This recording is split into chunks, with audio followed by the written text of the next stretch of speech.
வணக்கம் நேர்களே, நான் உங்கள் ஆஸ்ட்ரோ பூர்ணா. இன்னைக்கு நாம பார்க்கக்கூடிய பதிவு நவம்பர் மாத பலன்கள்.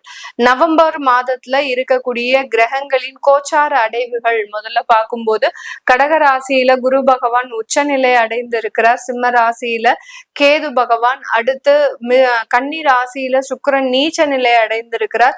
சூரியனாகப்பட்டவர் துலாம் ராசியில நீச்ச நிலை அடைந்திருக்கிறார். அடுத்து விருச்சிக ராசியில செவ்வாய் ஆட்சி பெற்று புதன் அதோட சேர்ந்து இணையக்கூடிய ஒரு கிரகமாக இருக்கு விருச்சிக ராசியில.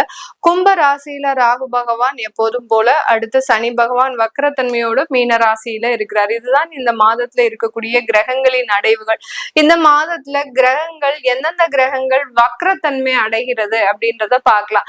ஏன்னா இந்த மாதத்துல கிரகங்கள் வக்ரத்தன்மை அடையக்கூடிய ஒரு அமைப்புன்றது அதிகமாக இருக்கு. அதனால கிரகங்கள் ஆகப்பட்டது அந்த புதன் ஆகப்பட்டவர் 12ஆம் அதாவது 10ஆம் தேதி நவம்பர் மாதம் இந்த புதன் வக்ரத்தன்மையை அடைகிறார்.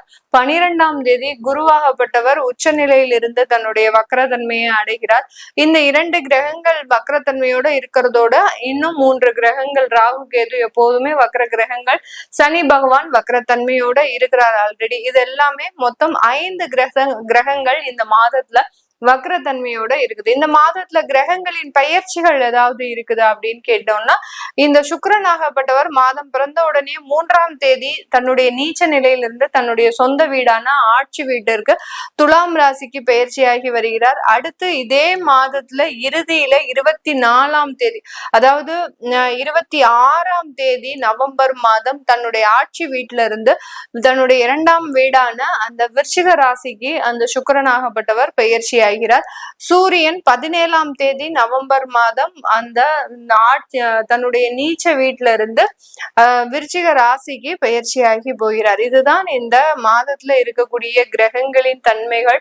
இந்த மாதத்துல ஏதாவது வக்ர நிவர்த்தி அடையுதா கிரகங்கள் அப்படின்னு கேட்டோம்னா, சனி பகவான் வக்ர நிவர்த்தி அடைகிறார். கிட்டத்தட்ட 5 மாதங்கள் கழித்து சனி பகவான் 28ஆம் தேதி நவம்பர் மாதம் வக்ர நிவர்த்தி பெறுகிறார். அதனால தன்னுடைய இயல்பு நிலைக்கு வரக்கூடிய ஒரு தன்மையை இந்த சனி பகவான் பெறுகிறார். இப்போ இருக்கக்கூடிய இந்த கிரகங்களின் அடைவுகள் படி என்னென்ன ஒரு சேஞ்சஸ் எல்லாம் இந்த காலகட்டத்துல ஒவ்வொரு ராசி என்பர்களுக்கும் வரப்போகுது அப்படின்றத இந்த பதிவுல தெளிவா பார்க்கலாம். இந்த சேனலை சப்ஸ்கிரைப் பண்ணாதவங்க சப்ஸ்கிரைப் பண்ணிக்கோங்க. பெல் பட்டன்ல ஆல் ஆப்ஷன் சூஸ் பண்ணிக்கோங்க. மகர ராசி அன்பர்கள், இந்த காலகட்டம் உங்களுடைய ராசி அதிபதி 3ஆம் இடத்துல இருக்கிறாரு, வக்ரத்தன்மையோடு இருக்கிறார். மாதத்தின் இறுதியில தான் வக்ர நிவர்த்தி அடைகிறார். உங்களுடைய சமசப்தம ஸ்தானமாகிய அந்த 7ஆம் இடத்துல குரு உச்சமாக இருக்கிறார்.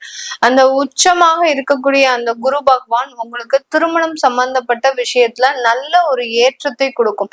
மகர ராசி அன்பர்கள் யாரெல்லாம் திருமண வாழ்க்கையில மிகப்பெரிய ஒரு தோல்விகளை அனுபவிச்சு இருக்கிறீங்களோ, முதல் திருமணத்துல விவாகரத்து ஆயிடுச்சு, எனக்கு இன்னும் அந்த பாதிப்புல இருந்து வெளியில வரல அப்படின்றவங்களுக்கு கண்டிப்பாக இந்த குருவினுடைய உச்சநிலை அந்த திருமண வாழ்க்கையில நல்ல ஒரு முன்னேற்றத்தை கொடுக்கும்.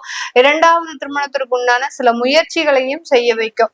இந்த காலகட்டம் அந்த வரன்கள் தேடக்கூடிய சில முயற்சிகள்ல பின்னடைவுகள் இருந்தா கூட இந்த மகர ராசி என்பவர்களுக்கு இந்த குரு உச்ச நிலை பாத்தீங்கன்னா அவர் 7ஆம் பார்வையாக உங்களுடைய ராசியையும் பார்க்கறதுனால கண்டிப்பாக உங்களுக்கு வரன்கள் துரிதமாக அமையக்கூடிய ஒரு நேரமாகவும், அந்த வரனுடைய அமைப்பு பாத்தீங்கன்னா நல்ல ஒரு அந்தஸ்தை கொடுக்கக்கூடிய ஒரு வரனாகவும், இந்த திருமணத்திற்கு பிறகு உங்களுடைய வாழ்க்கை சூழ்நிலையே நல்ல ஒரு ஏற்றம் தரக்கூடிய ஒரு சூழ்நிலையாகவும் மாறக்கூடிய ஒரு நேரமாக இருக்க போகுது. இந்த காலகட்டத்துல காதல் திருமணங்கள் எல்லாமே, காதல் விஷயங்கள் எல்லாமே திருமணங்களாக மாறுவதற்குண்டான ஒரு அமைப்பாகவும், பெற்றோர்களினுடைய முழு சம்மதமும் கிடைக்கிறதுக்கு இந்த மகர ராசி என்பவர்களுக்கு ஒரு ஏற்றம் மிகுந்த ஒரு மாதமாக இருக்க போகுது. அதனால இந்த ஒரு மாதத்திலேயோ இல்ல இந்த 2 மாதத்திற்குள்ளேயோ நீங்க அந்த காதல் போன்ற விஷயங்கள்ல இருக்கக்கூடியவர்கள் திருமணத்திற்கு சில முயற்சிகளை செய்தீங்க அப்படின்னா நல்ல ஒரு சாதகமான ஒரு பலனை அடையிறதுக்கு அடைவதற்குண்டான ஒரு நேரமாக தான் இந்த மகர ராசி என்பவர்களுக்கு இருக்கும். குடும்பம் சம்பந்தப்பட்ட ஸ்தானத்துல அந்த ராகு பகவான் இருக்கிறதுனால ராகுக்கு கெடுக்கிறதே வேலை. எந்த ஒரு உறவுகளையும் நிம்மதியாக வாழ விட மாட்டார். அதுதான் அந்த ராகு செய்யக்கூடிய விஷயங்கள். ஆனாலும் அந்த நிழல் கிரகத்துல மிகப்பெரிய ஒரு விஷயங்கள் இருக்கு. அதாவது நம்ம கெடுதலான விஷயத்தை நோக்கி பயணிக்கும் போது அந்த ராகுன்றது அதற்குண்டான ஒரு நல்ல வழிகளை காமிச்சு மிகப்பெரிய அளவுக்கு பிரச்சனையை கொடுத்துருவாரு. அதனால நம்ம ஒரு கெடுதலான ஒரு விஷயத்துக்கு போனா கூட நம்ம நாமளே சுதாரித்து கொண்டு அதை பின்வாங்கி சென்றுட்டோம் அப்படின்னா அந்த ராகு நம்மளை மிக உயர்ந்த உச்ச நிலைக்கு கொண்டு செல்வதற்குண்டான ஒரு நேரமாக தான் இருக்கும்.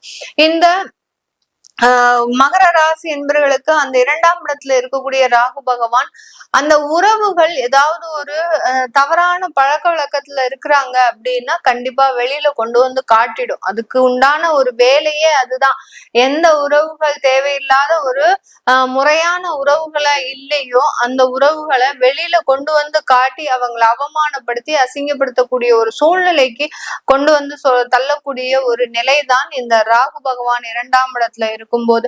ஆனால் இந்த மகர ராசி என்பவர்கள் தன்னைத்தானே எப்படி இது செஞ்சுப்பாங்க அப்படின்னா தாழ்மைப்படுத்திப்பாங்கன்னா, என்னுடைய குடும்பத்துல மட்டும்தான் இந்த மாதிரியான ஒரு அவமானங்கள் நடக்குது, எனக்கு இந்த மாதிரியான ஒரு வாழ்க்கை தேவையா அப்படின்ற மாதிரியாக தன்னைத்தானே தாழ்மைப்படுத்தி கொண்டுப்பாங்க. ஆனா அதுல நீங்க கவனிக்க வேண்டிய விஷயம் என்ன அப்படின்னா, அந்த குடும்பத்துல இருக்கக்கூடியவர்களே தவறு செய்யறாங்கன்றது உங்களுக்கு இப்பதான் தெரிய வந்திருக்கு. அதனால அந்த தவறுகளை வெளிக்கொண்டு வரக்கூடிய ஒரு தருணமாக நம்ம நினைச்சு கொண்டு அதுல இருந்து நம்ம எப்படி வெளியில நிவர்த்தியாகி வரணும் அப்படின்றத நீங்க முழுமையாக புரிஞ்சுக்கிட்டீங்க அப்படின்னா கண்டிப்பாக இந்த ராகு பகவான் உங்களை ஒரு நல்ல ஒரு உச்சத்திற்கு கொண்டு செல்லக்கூடிய ஒரு நேரமாகவும் இருக்கும். அதற்கு சாதகமாக தான் இப்போ உங்களுடைய ராசியையே அந்த குரு பகவான் பார்க்கறதுனால அந்த குடும்ப உறவுகள்ல நல்ல ஒரு மேம்பட்ட வளர்ச்சியை அடைவதற்குண்டான ஒரு நேரமாக தான் இந்த மகர ராசி என்பவர்களுக்கு இருக்க போகுது. இந்த காலகட்டம் உங்களுடைய வேலையில நல்ல ஒரு வளர்ச்சி மிகுந்த ஒரு காலமாக இருக்கும். வேலையில இருக்கக்கூடிய தொந்தரவுகள் நீங்கி நல்ல அரசாங்க உத்தியோகத்துல எல்லாம் நல்ல பதவி உயர்வுகள், ப்ரமோஷன்ஸ், தேவையான இடமாற்றங்கள் இதெல்லாத்தையுமே செஞ்சு கொள்ளக்கூடிய ஒரு நேரமாக இருக்கும்.